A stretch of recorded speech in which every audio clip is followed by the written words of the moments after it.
Was a wind turbine destroyed by an alien? A bizarre weakness for an otherwise unstoppable cryptid? And then we take a look at the story of Haditha Dam in Iraq. It's the opening days of the Iraqi war, and U.S. forces make a quick push to secure the dam. Were they trying to prevent an ecological disaster? Or an energy catastrophe? Or were they trying to prevent the four horsemen from being unleashed upon the world? Today on Dead Rabbit Radio.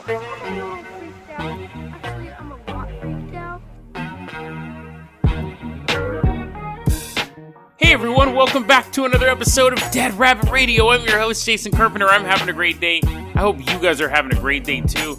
We got a lot of stuff to cover, and I'm really sore because today was my first official day of Brazilian Jiu-Jitsu training. Picking you up, throwing you into the Carpenter copter. You're like, following the Carpenter copter, and then I'm just walking through like smoke towards the copter. If you're a new listener, you have no idea what's going on. That's okay. I pick you up, I throw you in as well. New and old. You're both getting tossed into the Carpenter copter. And we're all going to be on the Carpenter copter as you're like, oh, my neck. Ow. Jason, why'd you do that to me? I'm like, pain is love, my friend. Turning on the helicopter. Pain is love. We are flying, first off, to Lincolnshire, UK. The United Kingdom. The kingdom that never sleeps. And it's January 2009. So, flying the Carpenter copter over the sunny hills of England. Green grass as opposed to that yellow grass. Wait, no, there is yellow grass. I was going to say it was supposed to be a color that doesn't exist in nature. There is yellow grass. I'm sure some countries have it. Savanna, probably. Big old savanna with the large fields of wheat or whatever's out there. I don't buy this whole humans are bad for the environment thing. Like, sure, we might not be like the greatest, but if it wasn't for us, there'd be pumpkins everywhere. Like, think about it. The way that plants move about the planet is like wind blows them, a little seed pops out of a wheat thing. You're like, Jason, are you really going to go on a tangent about science? The subject you know the least about? Yes, I am. A little seed pops out of wheat and flies all the way from Gloucester, England, United Kingdom, wherever, to Spain, and then it lands in some dirt, and then some wheat grows. Now, the only reason why crops are relegated to... You're like, Jason, you really don't know what you're talking about. The only reason why crops are relegated to certain areas is because we say, no pumpkins here. And so we basically, like, if a pumpkin landed in your front yard, if a pumpkin seed landed in your front yard, some passerby is spitting them out, a bird's defecating them. You then see a little pumpkin start growing, and you're like, no, and you, like, chop it up, get rid of it. Or you let it grow and have some delicious pumpkin pie. But we basically go, no, this is a lawn, this is a forest, this is a pumpkin patch, and here we go. Now, if it wasn't for us, if it wasn't for humans, the world would just be a mismatch of stuff. And then seeds would be blowing from Europe to Russia, and they would take over. The seeds would they would form a junta, and they would be destroying the other seeds in their area. So yes, and I get it, hold on, don't start yelling yet. I get it, the world's 4 billion years old, and seeds have been blown around forever, but I'm sure before humans showed up, there were pumpkins everywhere. Pumpkin might be a bad analogy, because it's kind of a resource-heavy fruit. Or vegetable. You're like, Jason, if you don't know, a pumpkin is a vegetable off the top of your head. Let's go ahead and move on. Let's go ahead and continue with our first story here. 2009 is Lincolnshire, United Kingdom. There's grass fields as far as the eye can see. There's also these big old wind turbines. So, they spin faster and faster. The wind turbines, most people don't know this conspiracy, they're there to help the Earth rotate. It's like a little propulsion unit for the Earth. That's why they're really pushing on building more wind turbines. It's not for free energy, not for green energy. It's because the Earth stopped rotating, or the Earth started to slow down about 50 years ago, and if we don't have more wind turbines, the Earth will stop spinning completely. That's totally made up. But I want you guys to share that conspiracy theory. Tell them, oh, did you know the world is also slowly stopping to rotate? And that's the real reason behind wind turbines. Anyways, out in Lincolnshire, it's going. And then one night, people in town or village, however you want to put it, I think they call it shires over there, Lincolnshire. We've talked about this before on the show. The wind turbine goes, it's not an old man. It's not waking up in the morning. And everyone's like, what in the world? What in tarnation? A bunch of hillbillies out there. They wake up and they see, because this happened at night, and I missed the key detail, but anyways, I'll keep going. Then I'll explain the key detail. They wake up, and a wind turbine, has like the big 3 fans things. It's like the giant stick, and then 3 blades that spin around, generate electricity. One is completely knocked off and laying on the ground. The other blade is super bent back, deformed, all mashed up. And then the one's totally normal. Now, obviously the sound I made at 10 o'clock at night recording this episode is nothing compared to the sound that they heard. It was super, super loud. Everyone's like, it's waking up. Sounded like massive thunder hitting this thing, but there was no lightning strikes in the area. The key detail I meant to say earlier before I started talking about pumpkins taking over the world is that they saw, preceding this, people saw these little orbs flying around. These little orbs with tentacles flying around, and basically UFOs. So they've been seeing these like things floating around with little tendrils coming off of them. And then everyone's like, oh, it's unidentified objects. It's Darby O'Gillis and the little people. It's leprechauns. It's fairy magic. But because this is modern times, people are saying they're UFOs. Also, not Ireland. So I don't think people in Lincolnshire really believe in leprechauns. But I don't even know if the Irish still do. They should, though. Because leprechauns are dope. Those movies are, at least. How come I've never done an episode about leprechauns now that I think about it? I bet you wish I had. Ooh. So anyways, they're seeing these UFOs float around, and then there's this massive destruction of this windmill.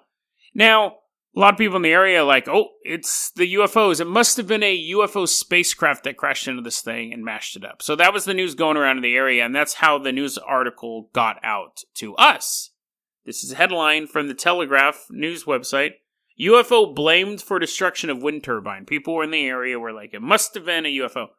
Now, of course, other people came out and said UFOs aren't... Well, UFOs are real, but they're not alien spacecraft. They're unidentified flying objects, sure, but they're not alien spacecraft. They said this could have happened for a number of reasons. One, it could have been a manufacturing defect. 2, it could have been an issue where it wasn't... This would still be considered a manufacturing defect, or it could just be wear and tear, but a little bit of water gets in between the pieces, and it builds up, and then one day it gets particularly cold, and it freezes, and like freezing cold and metal, it's going to start smashing stuff and falls apart. And people are like, nah, I don't like either. Those sound awfully mundane, or that doesn't sound like the noise I heard. That wouldn't cause this massive destruction.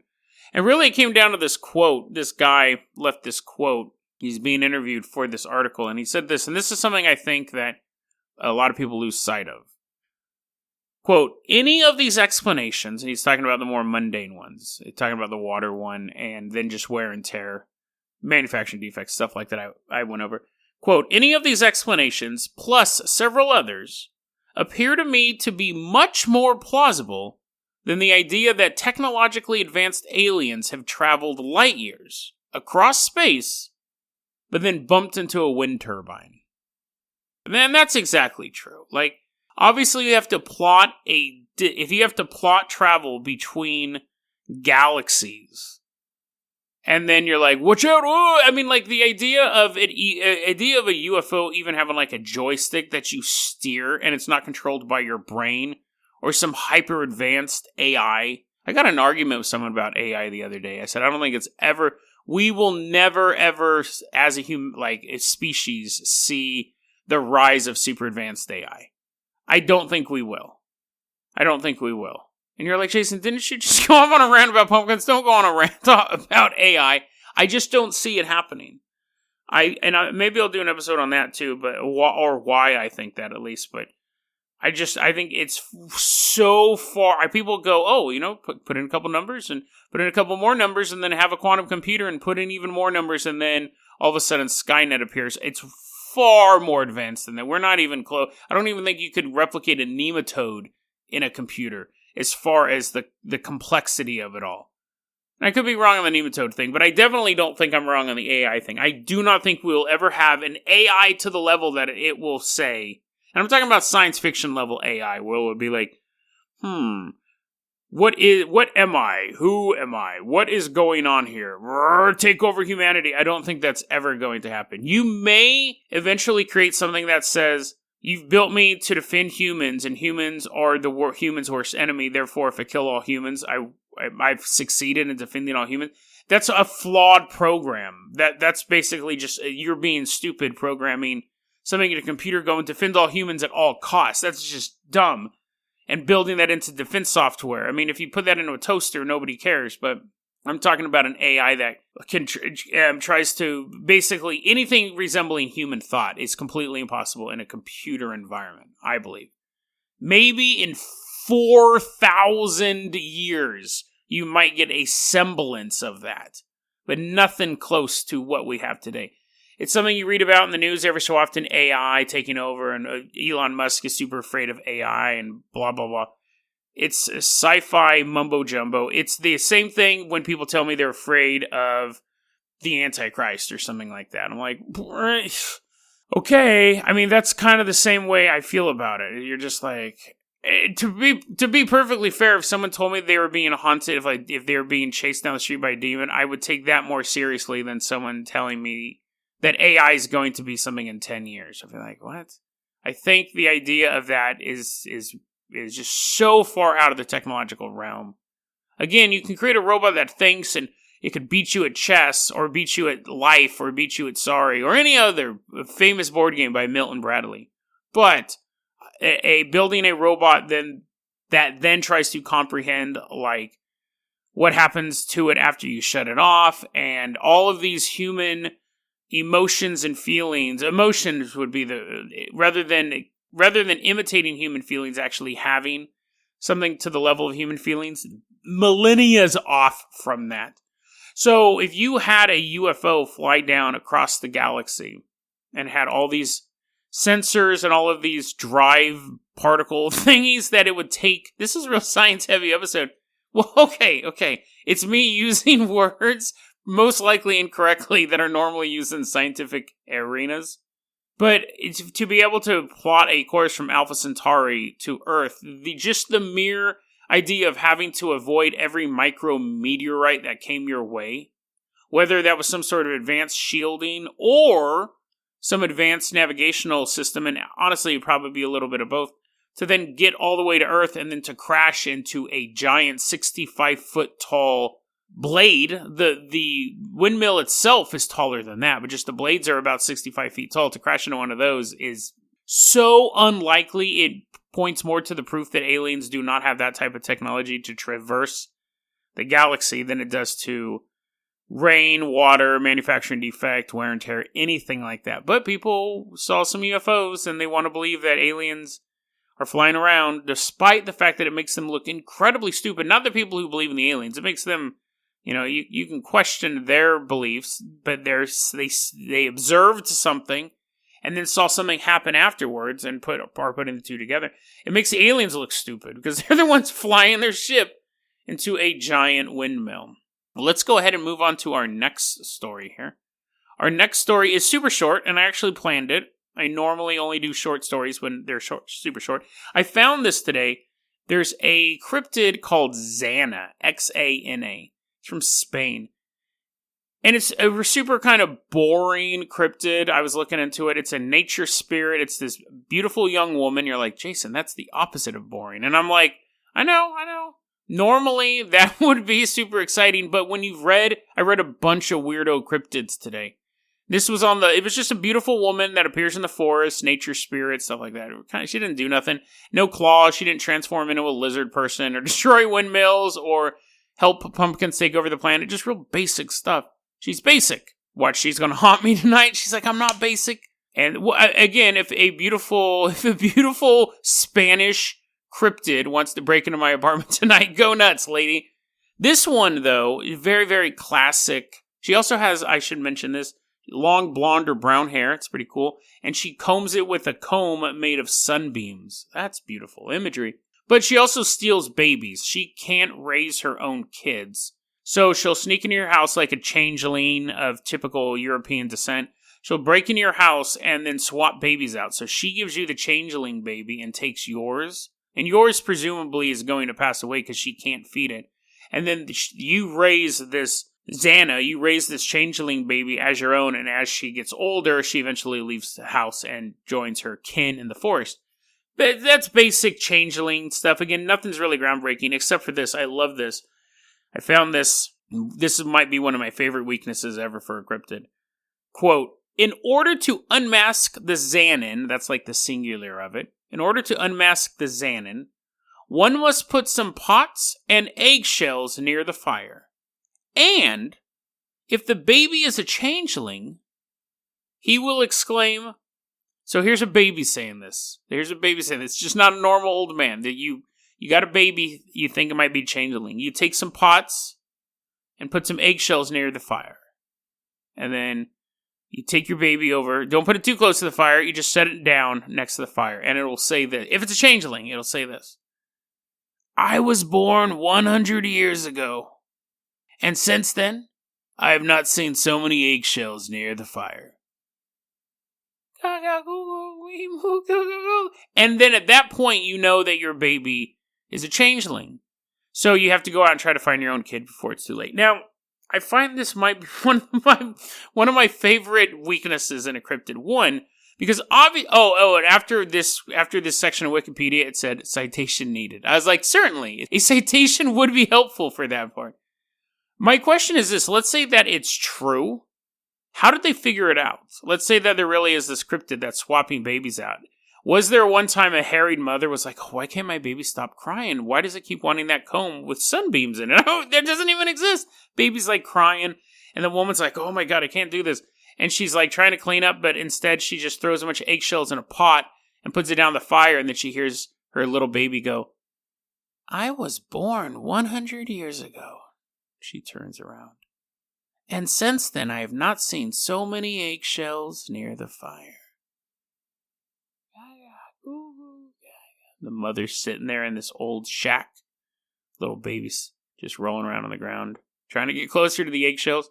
She goes to the priest of town. You won't believe this, dude. My baby started talking about eggshells, said he was 100 years old. The priest is like, what? That is kind of weird. Baby's obviously not 100 years old. And then eventually they found her kid in the forest. How would you, what was the origin story for that belief? So that would have had to have happened to somebody. But it's most likely, okay, it's not true. I don't think this cryptid exists. It could be wrong. I'll tell you on Monday's episode if she comes over tonight. It's just such a bizarre and specific weakness. And you could imagine, mothers in Spain when their baby's acting up. They're like, that's it. Don't make me get out the eggshells. And the baby's like, I know you're a changeling. I know you're not one of ours. Breaking eggs. The husband's like, dude, aren't you going to be eating those? Why are you just wasting this? She's like, shut up. I'm going to prove this kid's not ours. And she's throwing eggs away, throwing all the shells in a pot. And she puts it down and she puts the baby next to the fire. Not too close again. And the baby's just sitting there crying. And the mom's like, oh, I guess it isn't a changeling. And then the dad's like, turns to the camera and his eyes are glowing yellow. He's the changeling. He's been the changeling all along. Why? How did this come out? How did people use this? Was there a real epidemic of people thinking their babies were really 100-year-old men who have never seen so many eggs near the fire? Just such a bizarre story. But that was the most interesting thing about the Xanas. I wish there was more to tell you. And then, speaking of, I wish I had more to tell you, I think I'm out of time for the damn story. I know I should have went off on my ecological rant, so I don't have time to do the damn story. Damn it! But I'm not going to just end it on a story about eggshells and babies. I'm going to tell you something that is super bizarre, and I don't really know how to process it. In the past, probably 6 to 8 months, I've developed a phobia of alcohol. Now, it doesn't mean I haven't drank at all in the past 6 to 8 months, because I've gone out with friends. I've had a drink. But I've developed, and I used to drink heavily when I was in my 20s, when I used to party all the time. I drank and I smoked weed and all sorts of stuff. And it was no big deal. And then I stopped because I just got bored of it and never really liked it. Well, I liked it back then, but it was just a social thing. I never drank on my own. It wasn't my thing. It wasn't my bag. But recently I've developed a phobia of alcohol. Like, just thinking about alcohol. If I think about alcohol, I'm like, why am I even thinking about, like, what I'm going to drink tonight at the bar? Like, alcohol is something when people ask me, do you drink? I go, so rarely, it's not even worth noting. And I've had long-term friends who have been like, they'll see me shoot Jack, and they'll be like, what? I've known you for 6 years. I've only seen you drink beer. And I was like, yeah, I drink Jack every once in a while. It's so rare that I'm doing this. I have a theory. Now, we've talked about this before. Before I started doing the podcast, I was pretty miserable. What I do is I was trying to be an author. I was trying to be a writer. And I would come home and I'd be like, oh, I can't wait to get home. I got all these story ideas. I know exactly where I'm going to go, what I'm going to do. But first, I need to take a break. So I'd come home and I'd watch YouTube for about 6 to 7 hours.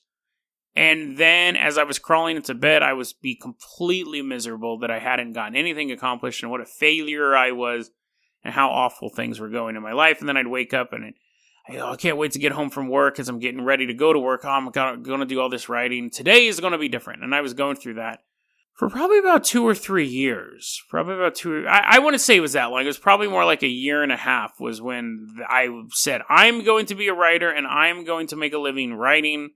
And I would produce stuff. I would write stuff. I've been writing all my life, but this was when I was really trying to make a push towards it. But I would be miserable for a good chunk of about a year and a half. My life wasn't going where I wanted it to. And then I started doing the podcast. Now, it's not like the podcast is a living, but the podcast has definitely given me a creative output. It's given me a ton of fan support from you guys. It has paid for stuff. It is basically making money now, which is very rare for a podcast. So things are going great artistically, financially, all of that. But there was a point in time, very recent point in time, last year, where I was just completely miserable. And I feel like my life is branched off. And this is why I think, and again, I have no proof for any of this. The reason why all of a sudden a man who's 43 develops a fear of alcohol is that I think in an alternate timeline, I am an alcoholic. I think in a very, very close alternate timeline, I am an alcoholic, and I'm struggling every day with drinking. And it's bleeding over to this universe. Very, very weird feeling. Because I don't even like I will sit there and be like, maybe I should have alcohol at my apartment so in case a girl comes over, because a lot of girls in town, I think a lot of girls in general drink wine. I was like, I should have a bottle of like red and white wine, not together, that'd be cool. Isn't that rosé? I should have a bottle of red, a bottle of white, some nice wine. I'll never drink it, but just have it in the house so when girls come over they can have some. And the idea of having alcohol in my house petrifies me, terrifies me. Absolutely. And I've had alcohol. I've had Everclear at my house. I've had like 190 proof alcohol in my house just a few years ago. There's no problem. But now the idea of having it in my house, I hate to use the word, but triggers me to the point where I won't have it. I remember for some event that had recently passed, I was like, oh, I need to go buy alcohol before I go there so I have something to drink in case they don't have anything to drink there that I drink, and because I'm on keto. And I was like, why am I even trying to process? I was actually like getting concerned that I was thinking about buying alcohol. And there would have been nothing wrong with me buying alcohol to take to somebody's house if all they had was beer and I needed a keto alternative. There's nothing wrong with that. But the idea that I was putting any processing power into alcohol before I got to the party really, really concerned me. It was really weird. And I had this feeling once before. I remember back when I was in my 20s, I was drinking all the time. I had one of those big 1.75 liters of vodka sitting in my kitchen. And I was laying on my couch and I was super depressed. And I'm like, I want to drink all that vodka. I'm just going to get drunk. I'm going to drink all that vodka. And all I could do all day long was think about drinking vodka as I was laying on my couch. And I was talking to my friend Liz and I go, I think I'm an alcoholic. And she goes, why? And I go, all all day long is thinking about drinking vodka. And she goes, are you drinking any vodka? And I was like, no, I just think about it. And she's like, well, then you're not an alcoholic. Like, if you think all day long about drinking vodka, but you're too lazy to get up off the couch to even pour a shot, probably not an alcoholic. And I go, yeah, you're kind of right. But I was processing it. I was like thinking about it. And just the idea of thinking, it's funny now that I remember that.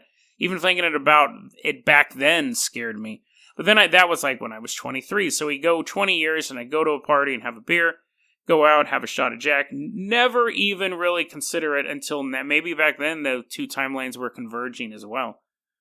But yeah, I feel like I'm in an alternate timeline where the podcast didn't get started, or the podcast started but I picked the wrong subject. Like I was going to do like a political podcast or a movie review podcast or whatever it was, and it lasted 7 episodes and ended. Or never did the podcast or whatever, and I started drinking. Because that's a very, very easy out. It's a cheap and legal way to shut down your brain. And I chose that path. But now I'm at a point where with my beta blockers, I can't drink anyways. As long as I'm on this and they're still trying to figure out exactly why my heart went off, I can't drink anyways. And I was talking to my mom on the phone and I said, I'm very grateful. I'm very grateful that I don't have any substance abuse problems. And it's funny because that is another thought that I'll just be sitting at home sometime or be out somewhere and I'm thinking, I'm so glad I'm not a drug addict. I'm so glad I'm not an alcoholic. But my point is that anyone can fall into these traps at any point in time. I remember I was watching a documentary the other day. I was watching this documentary about homeless people in New York City.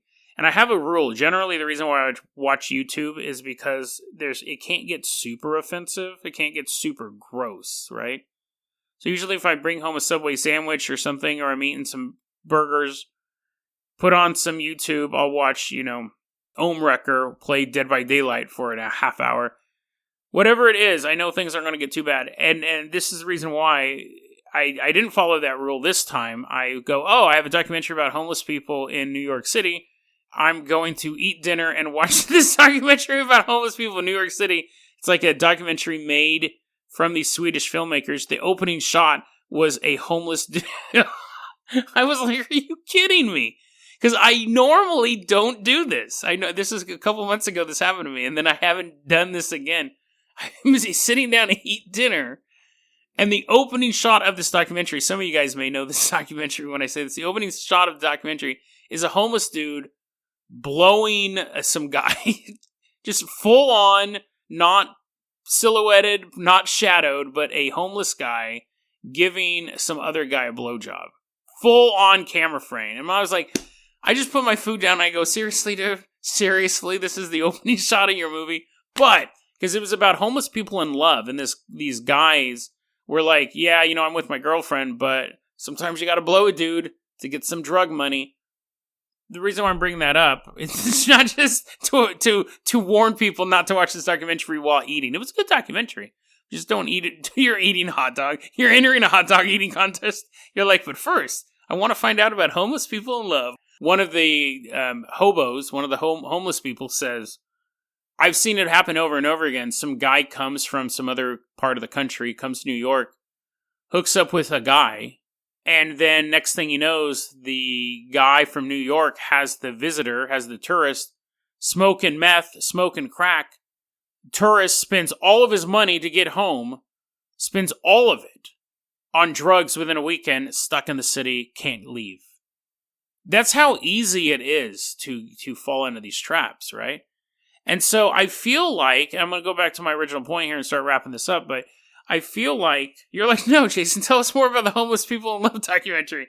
I feel like there is a very, very close universe where I have a drinking problem. And it's bleeding over to this universe. And that may just be some weird hang-up I've developed over alcohol over the past couple of months. It's possibly, I could be, I don't know. I don't really know. Obviously, that is a far-fetched sci-fi answer, but I can't really think of something else. There's been no trigger. I haven't lost a friend to alcoholism recently. There's been no big event. I just feel like when I think about alcohol, it scares me. I don't want to have it around me. I'll go to bars and hang out, obviously, because my buddies will hang out there, but I'll go and I'll drink water for the most part. And I am not like, I'm not like running away from them when they're drinking their ciders and stuff like that. But it makes me uneasy to think of me being drunk or me having alcohol on me. Both of those feelings make me feel super uneasy, and I don't like thinking about it. And I think that's the way that a struggling drug addict or a struggling alcoholic would feel as well. Like, I don't want to be around it.